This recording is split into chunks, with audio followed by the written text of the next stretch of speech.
How to download Facebook Messenger chat conversation. So if you want to download your Facebook Messenger chat conversation, then first make sure that you have a stable internet connection. After that, open up your Messenger. After opening your Messenger, you can go with the upper left or bottom right, which has that 3 horizontal lines, and tap on Settings. Under Settings, scroll all the way down and then tap on Account Center.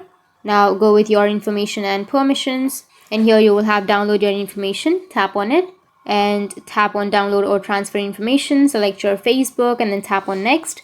Tap on specific types of information, and if you want to download your Facebook messages, then just select messages only, and after that go with next, which is on the bottom, and you can choose download to device or transfer to a destination. So I'll go with download to a device, and now you need to select your date range and the notification email, the format, and the media quality. After that, tap on create files, and that's it.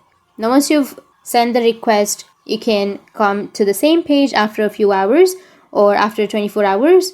You will have a download option right here. You can just simply tap on download the file, and within the file you'll find all of your messages. So that's how you can download your Facebook Messenger chat conversation. And if you have any questions, feel free to comment below. Thanks for watching.